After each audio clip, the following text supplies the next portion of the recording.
ஒருத்தரை பார்த்து உன்னுடைய நண்பர்கள் யார் அப்படின்னு ஒரு கேள்வி கேட்டு பாருங்க. கொஞ்சம் யோசித்து பதில் சொல்லுவாங்க. அவங்கக்கிட்டேயே உன்னுடைய எதிரிகள் யார் அப்படின்னு கேளுங்க, கடகடன்னு ஒப்பிச்சிருவாங்க. நம்ம மனசு இருக்க அது எப்படின்னா, நம்ம நண்பர்களை விட எதிரிகளை அது நல்லா ஞாபகத்தில் வச்சுக்கும். இது ஒரு ஆச்சரியமான உண்மை. உங்களால் நண்பர்களை மறந்துட முடியும், ஆனால் எதிரிகளை மறந்துட முடியாது. இது ஒரு வேடிக்கையான நிலைமை தான். அழகான தருணங்களை நாம் ஏன் மறந்துடுறோம்? இது இயற்கை. ஏன்னா நம்ம மனசு மலர்களை கவனிக்கிறதில்ல, அதில் இருக்கிற முள்ளை தான் கவனிக்குது. தன்னை காயப்படுத்துகிற எதையும் அது உடனே கண்டுகொள்ளுது. ஒரு தெளிந்த சிந்தனையுடைய மனசு மிக அழகாக உள்ள எல்லாத்தையும் கவனிக்கும். அது நன்றியுடன் உணரக்கூடிய எல்லாத்தையும் பார்த்து குறிச்சிக்கும். இப்படிப்பட்டவங்க வாழ்க்கை இயல்பாகவே நல்லா அமையும். அது ரொம்ப அபூர்வம். மனசில் உள்ள ஒரு சிறிய அமைப்பை மாற்றுவதை பொறுத்து தான் இந்த விஷயம் அப்படிங்கிறார் ஓஷோ. ஒரு யூத கோவில் இருந்து தான், அது யூதர்களின் மடமாகவும் இருந்தது. அங்கே ஒரு தலைமை குரு, அவர் ரொம்ப கண்டிப்பானவர். அந்த கோவிலை ஒட்டி ஒரு தோட்டம். ஒரு நாள் காலையில் அந்த தோட்டத்தில் 2 இளம் யூதர்கள் நடந்து போய்கிட்டு இருக்கிறாங்க. காலையில் 1 மணி நேரம், மாலையில் 1 மணி நேரம் அவங்க அந்த தோட்டத்தில் நடக்கிறதுக்கு அனுமதி உண்டு. மற்ற நேரங்களில் அவங்க மத புத்தகங்களை படிக்கணும், பிற விதிமுறைகளை கடைபிடிக்கணும். அந்த 2 பேருமே தொடர்ந்து புகைப்பிடிக்கிற பழக்கம் உள்ளவங்க. ஆனால் கோவில் மடத்தில் இருக்கிறப்போ அவங்க புகைப்பிடிக்க முடியாது, அது கடுமையான குற்றம். சரி, நாம் தோட்டத்தில் இருக்கிறப்போவாவது புகைப்பிடிக்கலாமா அப்படின்னு ஒரு ஆசை அவங்க 2 பேருக்குமே. இருந்தாலும் பயம். இப்படி கேட்டால் மதகுரு என்ன சொல்லுவாரோ அல்லது என்ன செய்வாரோங்கிற பயம். இப்படியே கொஞ்ச நாள் ஆச்சு. ஒரு நாள் அந்த 2 பேரில் ஒருத்தன் ரொம்ப கலங்கி போய் அந்த கோவிலிருந்து வெளியில் வந்துக்கிட்டு இருந்தான். வந்தவன் நேராக தோட்டத்து பக்கம் போனான். அங்கே இன்னொருத்தன் ஆனந்தமாக புகை பிடிச்சிக்கிட்டு இருக்கிறான். அதை பார்த்து தான் இவனுக்கு அதிர்ச்சி. அட கடவுளே, என்ன இது, நீ கேட்காமலே ஆரம்பிச்சிட்டியா அப்படின்னா. இல்லை இல்லை, நான் கேட்டுவிட்டு தான் ஆரம்பிச்சிருக்கேன்னா அவன். அப்படியா, என்ன மனுஷன் இவர், நானும் தான் கேட்டேன், என்னை கண்ணாபுண்ணான்னு திட்டிவிட்டார். இது என்ன கோவிலா இல்லை நரகமா? உனக்கு புகை பிடிக்கணும்னு ஆசையாக இருந்தால் நரகத்துக்கு போகணும்னு சொல்லிவிட்டார். அது சரி, உன்னை மட்டும் எப்படி அனுமதிச்சார் அப்படின்னு கேட்டான் இவன். அவன் சிரிச்சுக்கிட்டே, நீ எப்படி கேட்ட சொல்லு அப்படின்னா. நாம் இந்த தோட்டத்துக்கு வர அனுமதிக்கப்பட்டிருக்கிறதே ஜபத்துக்காகத்தானே, அதனால் நான் ஜபம் சொல்லும் பொழுது புகை பிடிக்கலாமா அப்படின்னு கேட்டேன். அதுக்கு தான் அவர் சத்தம் போட்டு என்னை அடிக்கவே வந்துட்டார் அப்படின்னா இவன். நீ ஒரு மாதிரியாக கேட்டிருக்க, நான் வேறு மாதிரியாக கேட்டிருக்கிறேன். ஜபம் சொல்லும்போது புகை பிடிக்கலாமான்னு நீ கேட்டிருக்க. ஐயா, புகை பிடிக்கும் பொழுது ஜபிக்கலாமா அப்படின்னு நான் கேட்டேன். அதில் தப்பு ஒன்றும் இல்லை அப்படின்னு பதில் சொல்லிட்டார் அப்படின்னா. ஒரு சிறிய மாற்றம்தான் அது மிகப்பெரிய மாறுதலை ஏற்படுத்தி விட்டது. மனசு நல்ல விதமாக சிந்திக்க ஆரம்பிச்சுட்டுதுன்னா மகிழ்ச்சிக்கு பஞ்சம் இல்லை. ஒரு கஞ்சன் ஆற்றுல விழுந்துட்டான். வெள்ளத்தில் தத்தளிச்சிக்கிட்டு இருக்கிறான். கரையில் நின்ன ஒருத்தர், உன் கையை கொண்டா இப்படி பிடிச்சி இழுத்து கரையில் சேர்த்து விடுறேன்னார். எதையும் கொடுத்து பழக்கம் இல்லாத அவன் கையையும் கொடுக்க மாட்டேன்னுட்டான். இவர் பார்த்தார், உன் கையை கொடுன்னு சொல்கிறதுக்கு பதிலாக நான் என் கையை கொடுக்குறேன் பிடிச்சிக்கோ அப்படின்னார். அவன் கப்புன்னு பிடிச்சிக்கிட்டான், இழுத்து கரையில் போட்டார். உலகத்தில் எது எதுக்கும் ஆராய்ச்சி கூடங்கள் இருக்குதுல்ல, அது மாதிரி தூக்கத்தை பற்றி ஆராய்ச்சி பண்ணுறதுக்கு ஒரு ஆராய்ச்சி கூடம் இருக்குது. அப்படி ஆராய்ச்சி பண்ணணும்னா அதுக்கு மூழ்கிக்கிட்டு இருக்கணும்ல. அதனால தான் அந்த ஆராய்ச்சி கூடம் இங்கே இல்லை. அமெரிக்காவில் பாஸ்டன் பல்கலைக்கழக மருத்துவமனையில் அது இருக்குது. அங்கே தூக்கத்தை பற்றி பலவிதமான ஆராய்ச்சிகள் பண்ணிகிட்டு இருக்கிறாங்க. அந்த ஆராய்ச்சி கூடத்தில் இயக்குனராக இருக்கிற ஒரு நிபுணர், அவர் என்ன சொல்கிறார் தெரியுமா? உங்களுக்கு தூக்கம் வரலையா, நீங்கள் நல்லா தூங்கிறதுக்கு தாராளமாக சில யோசனைகளை என்னால் சொல்ல முடியும் அப்படிங்கிறார். யோசனை தானே, காசா பணமாக கேட்டு வச்சுக்கலாமே. உணவு, மனநிலை, தூங்கும் இடத்தோட சூழ்நிலை, படுக்கைக்கு செல்கிறப்போ உள்ள பழக்க வழக்கங்கள், இது காரணமாக ஒருத்தருக்கு தூக்கம் வராமல் போகலாம். தூக்கம் வராததுக்கு இதுதான் காரணம்னா அதையெல்லாம் சுலபமாக கட்டுப்படுத்தலாங்கிறார் அவர். தூக்கத்தை வரவழைக்கக்கூடிய ஒரு நல்ல மருந்து உடற்பயிற்சி.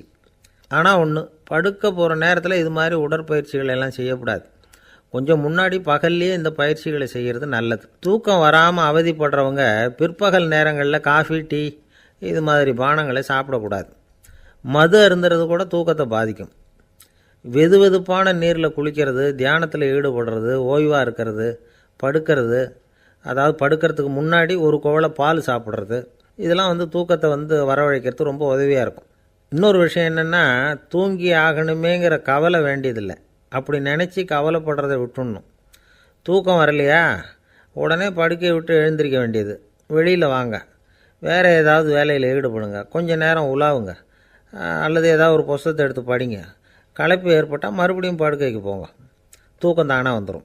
ஒரு விஷயத்தை மட்டும் நல்லா ஞாபகத்தில் வச்சுக்கணும். படுக்கைக்கு போகிறப்போ உங்கள் மற்ற எல்லா பிரச்சனைகளையும் மறந்துடணும். அது எப்படி சார் முடியும்? அந்த நேரம் தானே எல்லா பிரச்சனையும் வரிசையாக ஞாபகத்துக்கு வருது அப்படின்னு நாம் நினைக்கலாம். ஆனால் பழக்கத்தில் அதை நாம் மாற்றிக்க முடியும்.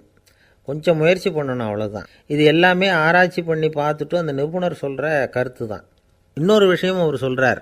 அது என்னென்னா, உடல் கோளாறு காரணமாக தூக்கம் வராமல் அவதிப்படுறவங்களுக்கெல்லாம் இந்த யோசனைகள் சரியாக வராது அப்படிங்கிறார். அதுக்கெல்லாம் மருத்துவ சிகிச்சை கொடுத்து தான் சரி பண்ணணும். சில பேருக்கு நடு ராத்திரியில் மூச்சு திணறல் ஏற்பட்டு தூக்கம் வராமல் போயிடும். ஊரெல்லாம் தூங்குறப்போ தான் மட்டும் தூங்காமல் மூழ்கிட்டு இருக்கிறது, ஊரெல்லாம் மூழ்கிட்டு இருக்கிறப்போ தான் மட்டும் தூங்குறது, இது மாதிரி கோளாறுகளால் சில பேர் பாதிக்கப்படலாம். கால் தசை முறுக்கிக்கிறதுனால சில பேருக்கு அடிக்கடி விழிப்பு வரலாம். மன அழற்சி காரணமாக சில பேருக்கு தூக்கம் வராது. இது மாதிரி கோளாறுகளுக்கெல்லாம் அதுக்கு தகுந்த மாதிரி சிகிச்சை கொடுத்து தான் சரி பண்ண வேண்டியிருக்கும். எந்த கோளாறும் இல்லாமல் தூக்கம் வரலைன்னா ஆரம்பத்தில் சொன்ன முறைகளை கடைப்பிடிச்சி பார்க்கலாம். தூக்கம் வந்ததுன்னா யோசனை சொன்ன அந்த நிபுணருக்கு நன்றி சொல்லலாம். ஒருத்தர், ஏன் சார் பஸ்ஸில் தூங்குறது கெட்ட பழக்கமானு கேட்டார். இல்லையே, நான் கூட பஸ்ஸில் போகிறப்ப தூங்கிட்டு தானே போவேன் அப்படின்னார் இன்னொருத்தர். அப்புறம் ஏன் என்ன டிரைவர் வேலை வேணாம்னு வீட்டுக்கு அனுப்பி வச்சுட்டாங்க அப்படின்னாராம் அவர். ஒரு தந்தை தன்னோட பிள்ளைய ரொம்ப தைரியசாலியாக வளர்க்கணும்னு ஆசைப்பட்டார். அதுக்காக அவனை கூப்பிட்டு உட்கார வச்சு இப்படி உபதேசம் பண்ணார். இதை பாருப்பா, நான் உன்னாட்டம் இருக்கிறப்போலாம் எதுக்கும் பயப்பட மாட்டேன், ரொம்ப துணிச்சலாக இருப்பேன். ஒரு நாள் ஒரு அப்பாவி எலிய ஒரு பூனை துரத்திட்டு ஓடிச்சு. நான் உடனே என்ன செஞ்சேன் தெரியுமா? அந்த பூனையை பிடிச்சேன், அது வாலில் ஒரு பட்டாசு சரத்தை கட்டினேன், கொளுத்தி விட்டேன், படபடன்னு வெடிக்க ஆரம்பிச்சுட்டுது. அது துள்ளிக்கிட்டு அங்கேயும் இங்கேயும் ஓடி இருக்கு பாரு ஓட்டம், ரொம்ப தமாஷு அப்படின்னார் அப்பா. இப்படி சொல்லிவிட்டு பையனை பார்த்து, இதை கேட்குறதுக்கு உனக்கும் துணிச்சல் வருதா? நான் என்னுடைய செயலை நீ கேட்குறப்போ உனக்கு துணிச்சல் வருதா அப்படின்னு கேட்டார். வருதுன்னா பையன். எப்படின்னா அப்படிங்கிற விவரத்தையும் சொன்னான் அவன். அதாவது, எலியை விரட்டினத்துக்காக பூனை வாலில் பட்டாசு கொளுத்துனீங்க நீங்கள், பூனையை விரட்டினத்துக்காக உங்கள் கழுத்தில் பட்டாசு சரத்தை மாட்டினா என்னென்னு தோணுது எனக்கு அப்படின்னா பையன். பையனோட துணிச்சல் அப்பாவையே நடுங்க வச்சுட்டுது.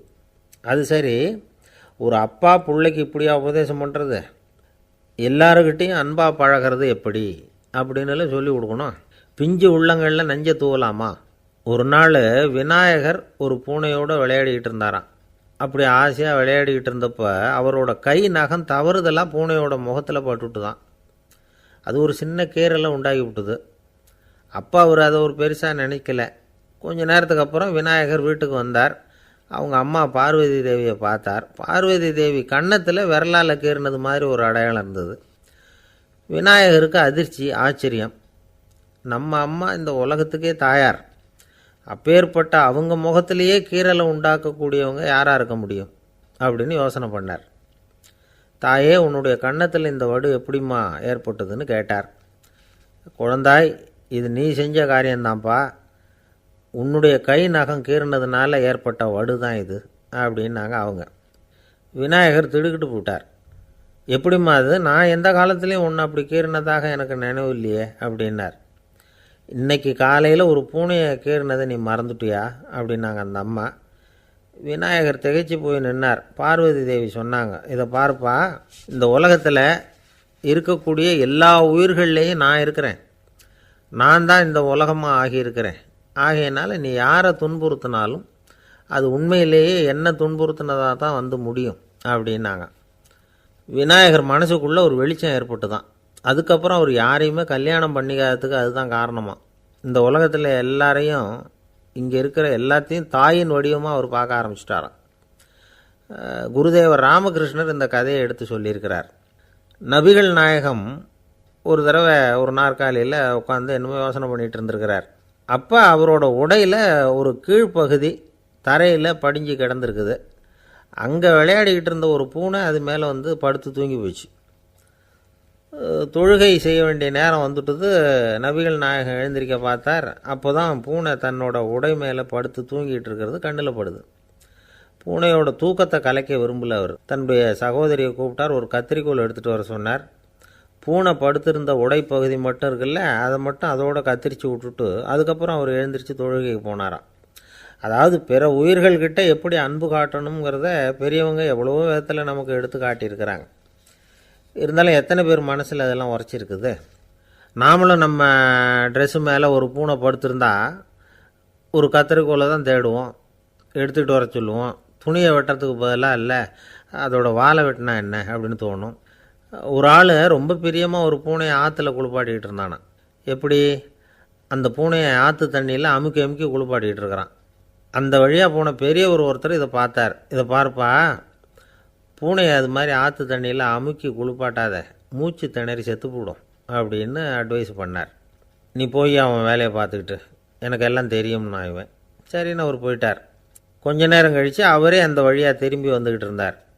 ஆற்றுல பூனையை குளிப்பாட்டிக்கிட்டு இருந்தவன் அழுதுகிட்டு உட்காந்துருக்கிறான். பக்கத்தில் அந்த பூனை செத்து கிடக்குது. இதை பார்த்தார் பெரியவர். நான் தான் அப்போவே சொன்னேனே அந்த பூனையை ஆற்றுல நினைக்காதேன்னு, அதை கேட்டிருந்தா அப்படி ஆயிருக்குமா அப்படின்னார். அந்த ஆள் கோபமாக இவரை முறைச்சி பார்த்தான். அட போய்யா, இந்த பூனை ஆற்றுல குளித்ததுனால ஒன்றும் செத்து போகல, குளித்ததுக்கப்புறம் அதோட உடம்பு ஈரமாக இருக்குதுன்னு அதை புழிஞ்சேன், அதனால தான் இப்படி ஆயிட்டுது அப்படின்னு நானாம். ஏங்க எங்கே போயிட்டு வரீங்க அப்படின்னு கேட்டேன். எனக்கு வேண்டப்பட்ட ஒருத்தரை பார்த்து. ஆஸ்பத்திரிக்குன்னார். எந்த ஆஸ்பத்திரிக்குன்னே? மாட்டு ஆஸ்பத்திரிக்குன்னார்.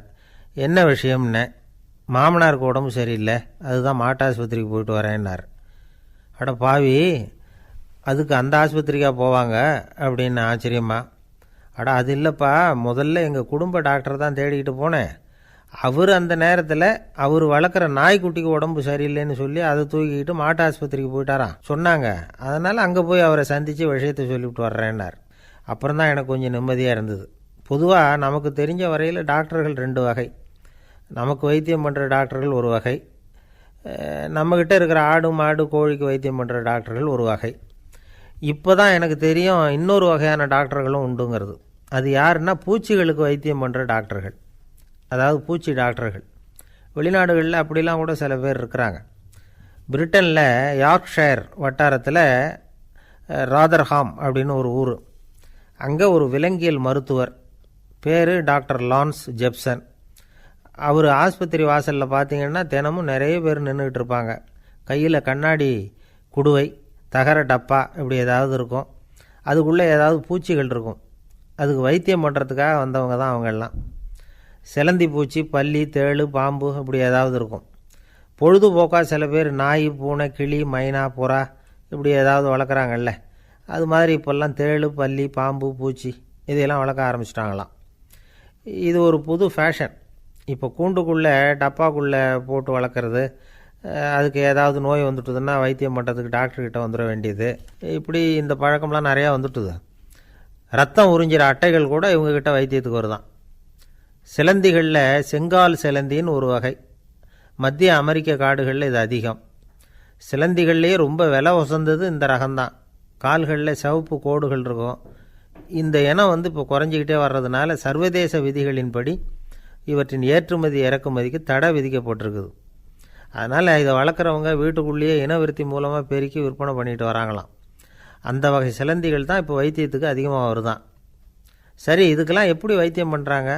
முதல்ல அதை குளிர்பதன பெட்டியின் வழுவழுப்பான சுவரில் விட்ட உடனே அதெல்லாம் மெதுவாக இறங்கி வரும். அப்போ அதன் நோயை கண்டுபிடிக்கிறது சுலபம். அப்புறம் அதுக்கு கிருமிகளை கொல்லக்கூடிய மருந்துகளையோ வலி நிவாரண மருந்துகளையோ கொடுப்பாங்க. கால் உடைஞ்ச சிலந்திகளுக்கு பசையை கொண்டு ஆப்ரேஷன் பண்ணுவாங்க. சில சிலந்திகளுக்கு உடைஞ்ச காலை எடுத்துட்டா புதிய கால் வளர்ந்துடும்.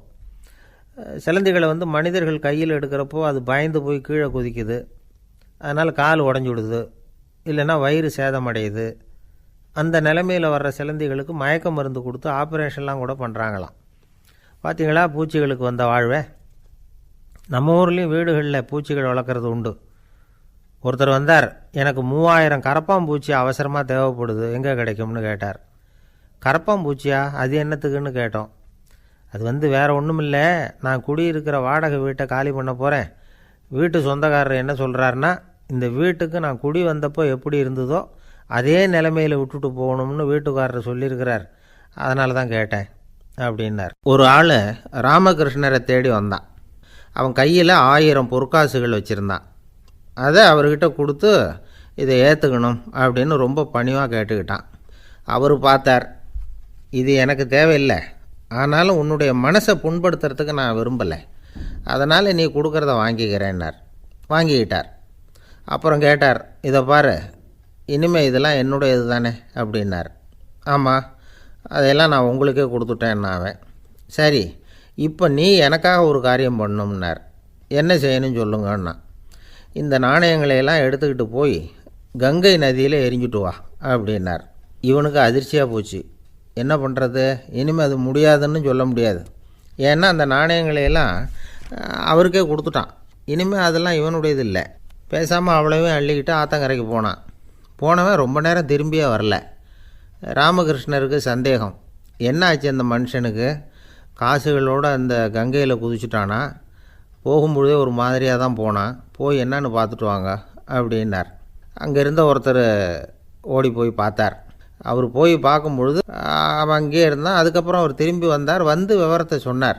அதாவது அவன் கங்கை கரையில் உட்காந்துக்கிட்டு ஒவ்வொரு நாணயமாக 1 2ன்னு எண்ணி எண்ணி வீசிக்கிட்டு இருக்கிறான். அவனை சுற்றி ஒரு கும்பல் நின்றுக்கிட்டு அவனை தடுத்துக்கிட்டு இருக்குது அப்படின்னு விவரத்தை சொன்னார் போயிட்டு வந்தவர். இதை கேட்டதும் ராமகிருஷ்ணரே புறப்பட்டு அங்கே போனாராம்.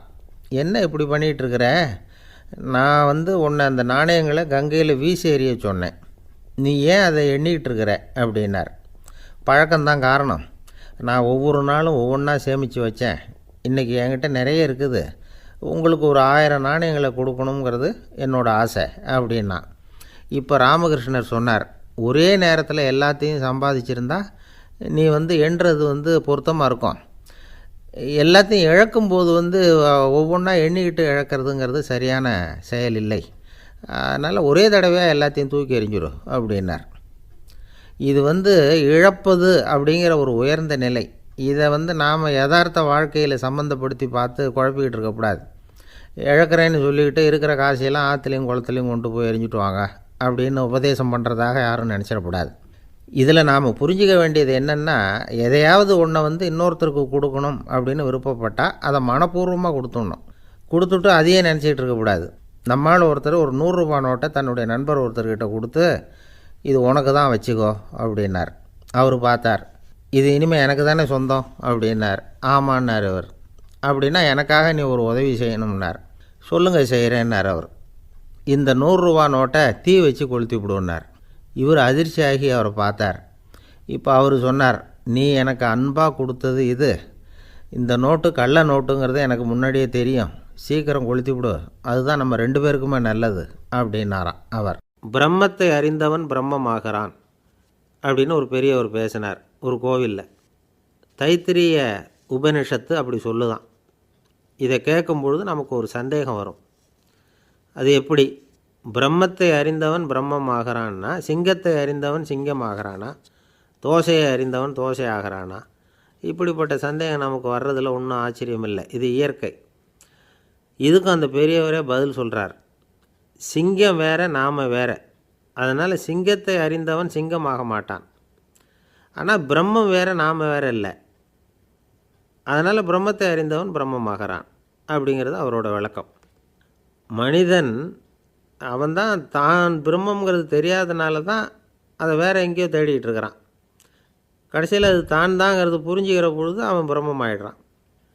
இதை விளக்கிறதுக்கு ஒரு உபநிஷத்து கதையே இருக்குது. நமக்கு தெரிஞ்ச கதை தான், ஆனால் அதை வேறு விதமான அர்த்தத்தில் விளையாட்டாக சொல்லிகிட்டு இருக்கிறோம். ஒரு சமயம் ஒரு 10 நண்பர்கள் ஒரு காட்டு வழியாக போய்கிட்டு இருக்கிறாங்க. குறுக்க ஒரு நதி, அதை கடந்து அடுத்த பக்கம் போகணும். எல்லோரும் ஒரு வழியாக கடந்து அடுத்த கரைக்கு போய் சேர்ந்துட்டாங்க. அங்கே போய் சேர்ந்ததுக்கப்புறம் எல்லோரும் பத்திரமா சேர்ந்துட்டோமா அப்படின்னு தெரிஞ்சுக்கிறதுக்காக எண்ணி பார்க்குறான் அந்த கூட்டத்து தலைவன். அவங்க மொத்தம் 10 பேர். ஆனால் அவன் எண்ணி பார்க்குறப்போ 9 தான் வருது. ஏன்னா அவன் தன்னை விட்டுவிட்டான். எதிரில் நிற்கிறவங்கள மட்டுமே எண்ணுறான். ஐயோ 10வது ஆள் எங்கேங்கிறான், பதறான். சரி நீ இரு நான் எண்ணி பார்க்குறேன்னு சொல்லிவிட்டு இன்னொருத்தன் வந்து என்றான். அவனும் தன்னை விட்டுட்டு என்றான். 9 தான் வருது. எல்லோரும் கொய்யோ முறையோன்னு கத்த ஆரம்பிச்சிட்டாங்க. அந்த சமயத்தில் ஒரு பெரியவர் அந்த பக்கமாக வர்றார். என்ன விஷயம்னு விசாரிக்கிறார். 10வது ஆள் 6 அடிச்சுட்டு போட்டுது அப்படின்னு சொல்லி இவங்க அழறாங்க. சரி அழாதீங்க அப்படின்னு சொல்லி அந்த தலைவனை பார்த்து இப்படி வாங்குறார். வர்றான். இப்போ எனக்கு முன்னாடி ஒரு தரம் எண்ணு பார்க்கலாம்ங்கிறார். 1 2 3ன்னு ஆரம்பித்து 9ல் வந்து முடிக்கிறான். உடனே பெரியவர் நீ தான் அந்த 10வது ஆள் அப்படிங்கிறார். இது உண்மை. நாம் தான் அது. நாம் தான் நம்மளை வேறு எங்கேயோ தேடிகிட்டு இருக்கிறோம். நாம் எங்கேயோ தேடிகிட்டு இருக்கிறோமே அந்த பிரம்மம் நாம் தான். இப்படி ஒரு பெரிய உண்மையை விளக்கிறதுக்காக தான் அப்படி ஒரு கதை சொல்லப்பட்டது. ஆனால் அதை வந்து நாம் வேறு விதமாக வேடிக்கையாக உபயோகப்படுத்திக்கிட்டு இருக்கிறோம். எப்படி தெரியுமா? ஒரு ஆத்தங்கரையில் ஒரு 10 பேர் முழிச்சுக்கிட்டே நின்றுக்கிட்டு இருந்தாங்களாம். அந்த பக்கமாக வந்த ஒருத்தன் ஏன் இப்படி முழிச்சுக்கிட்டு நிற்கிறீங்கன்னு கேட்டிருக்கிறான். எங்களுக்கு நீச்சல் தெரியாது, நாங்கள்லாம் அடுத்த கரைக்கு போய் சேரணும் அப்படின்னு நாங்களாம். சரி நான் கொண்டுட்டு போய் விட்றேன். எல்லாரும் அக்கறைக்கு போய் சேர்ந்த உடனே ஆளுக்கு ₹1 வீதமாக மொத்தம் ₹10 எனக்கு கொடுக்கணும் அப்படின்ட்டுருக்கான் இவன். சரின்னு ஒத்துக்கிட்டாங்க. இவன் ஒவ்வொருத்தராக கையை பிடிச்சி மெதுவாக ஆற்றுல இறக்கி அழைச்சிட்டு போயிட்டான். 9 பேரை கரை சேர்த்துட்டான். 10வது ஆள் பாதி ஆற்றுல போயிட்டுருக்கிறப்போ திடீர்னு வெள்ளம் வந்துட்டுது. புடி நழுவி போச்சு. கையை விட்டுட்டான். வெள்ளம் அடிச்சிட்டு போட்டுது. அழைச்சிட்டு வந்தவன் நீச்சல் அடித்து தட்டு தடுமாறி கரைக்கு வந்து சேர்ந்துட்டான். கரையில் இருந்தவங்களுக்கு இந்த விஷயம் தெரியாது. இருந்தாலும் இவன் உடம்பு பூரா நனைஞ்சி கொஞ்சம் அதிகமாக மூச்சு வாங்க நின்றுக்கிட்டு இருந்தானா. ஏங்க ஏன் இப்படி மூச்சு வாங்குது, என்ன விஷயம் அப்படின்னு கேட்டாங்களாம். அதுக்கு இவன் கொஞ்சமாக அலட்டிக்காமல் சொன்னானா, வேறு ஒன்றும் இல்லை, நீங்கள் கொடுக்க வேண்டிய ₹10ல் ₹1 குறைஞ்சி போச்சு அவ்வளவுதான் அப்படின்னானா. அந்த காலத்தில் அண்ணாமலை ரெட்டியார்னு ஒருத்தர் இருந்தார். அவர் வெங்கனூர் அப்படிங்கிற கிராமத்தில் இருந்தார். அங்கேருந்து விருத்தாசலம் கோவிலுக்கு தவறாமல் போயிட்டு வந்துக்கிட்டு இருந்தார். இடையில் வெள்ளாறு. அதில் ஒரு சமயம் வெள்ளம் வந்துட்டுது. இவரால் போக முடியல. அதோட விளைவு வெங்கனூர்லேயே ஒரு கோவில் கட்டணும் அப்படின்னு முடிவு பண்ணார், சிவாலயம். அந்த சமயத்தில் வடநாட்டில் பஞ்சம். அதனால் அங்கே இருந்த பல சிற்பிகள் தென்னாட்டை நோக்கி வர ஆரம்பித்தாங்க. அவங்க வெங்கனூர் வழியாக வர்றது தெரிஞ்சதும் இவர் போய் பார்த்தார். இங்கே ஒரு கோவில் கட்டணும், அதுக்கு நீங்கள் உதவணும்னார். பஞ்ச காலத்தில் இப்படி ஒரு வாய்ப்பு கிடைச்சதில் அவங்களுக்கும் ரொம்ப மகிழ்ச்சி. உற்சாகத்தோடு ஒத்துக்கிட்டாங்க. ஆலய திருப்பணி ஆரம்பமாச்சு. அவங்களுக்கு வேண்டிய எல்லா வசதிகளையும் இவர் செஞ்சு கொடுத்தார். அவங்களுக்கு எந்த குறையும் இல்லாமல் பார்த்துக்கிட்டார். அது மட்டும் இல்லை, ஒவ்வொரு நாளும் அங்கே வருவார். உங்களுக்கு என்ன வேணும் எது வேணும்னு கேட்பார்.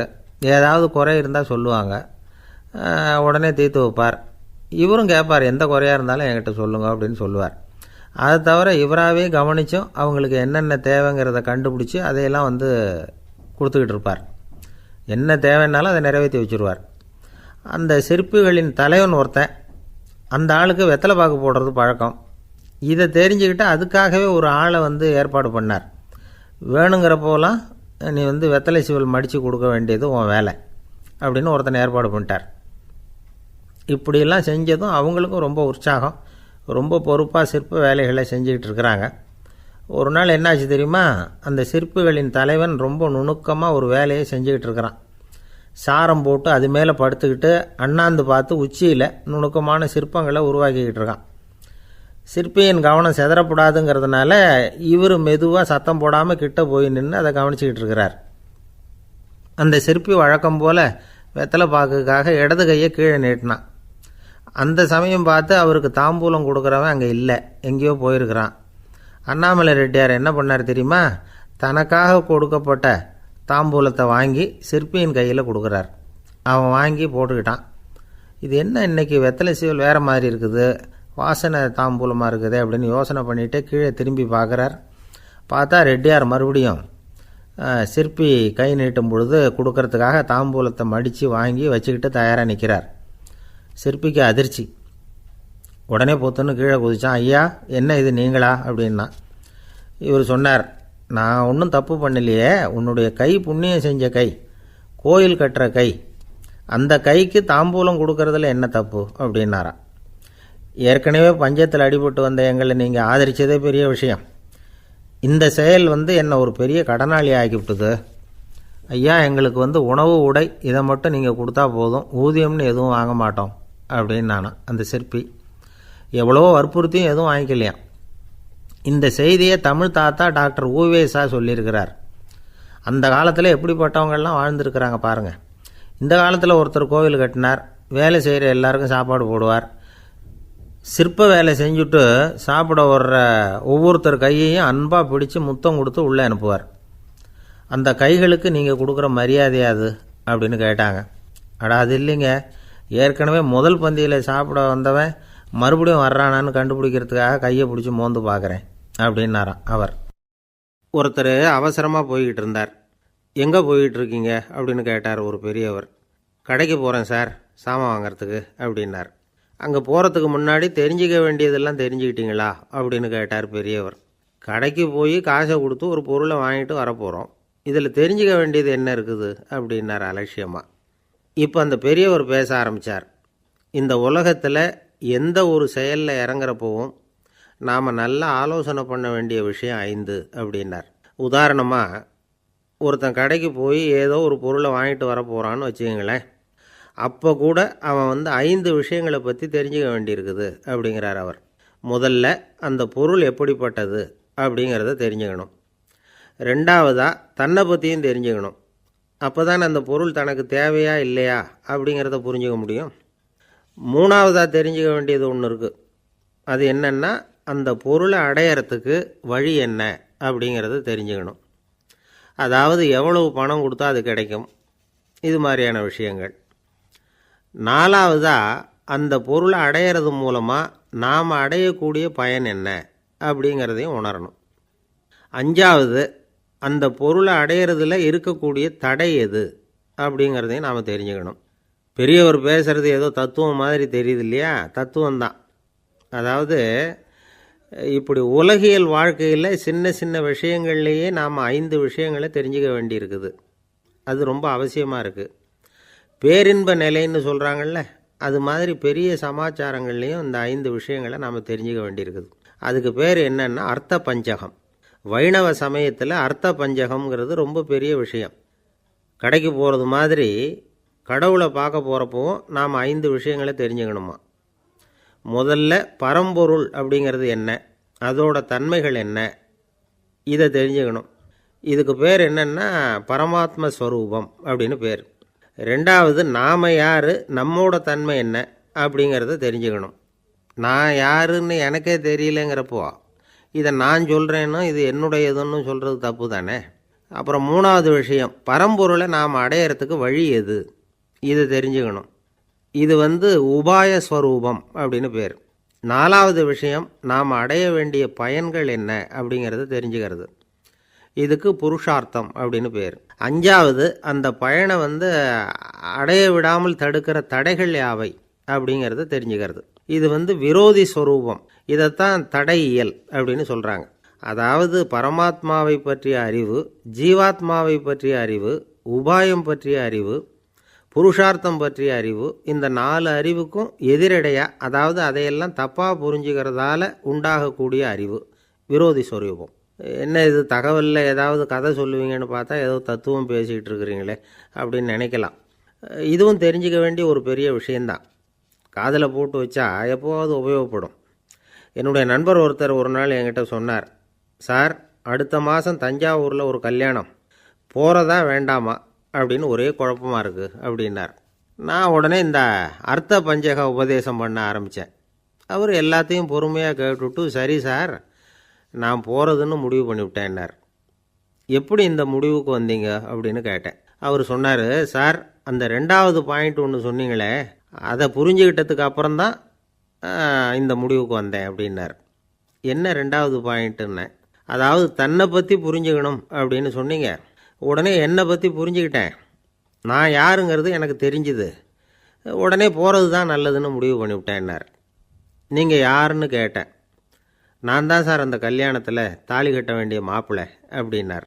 ஒரு நண்பர் இருக்கார், எப்போ பார்த்தாலும் கையில் ஒரு புத்தகம் இருக்கும். புத்தகம் இல்லாமல் எங்கேயும் புறப்பட மாட்டார். எதுக்காக இப்படி எடுத்துகிட்டு போகிறீங்க அப்படின்னு கேட்டால், எனக்கு இது ஒரு நல்ல நண்பன் மாதிரி, இந்த காலத்தில் எங்கே போனாலும் காத்திருக்க வேண்டியிருக்கு, அது மாதிரி சமயத்தில் நான் நண்பன் கூட பேசிக்கிட்டு இருப்பேன் அப்படிம்பாரான். ஒருத்தர் ஒரு பெரிய அரச பதவியில் இருந்தார். அவர் பதவியிலேருந்து இறங்க வேண்டிய சூழ்நிலை. அரசு கொடுத்துருந்த வீட்டை விட்டுட்டு வெளியில் வர்றார். வரும்பொழுது 2 கையிலையும் 2 பெட்டியை எடுத்துகிட்டு வந்தாராம்.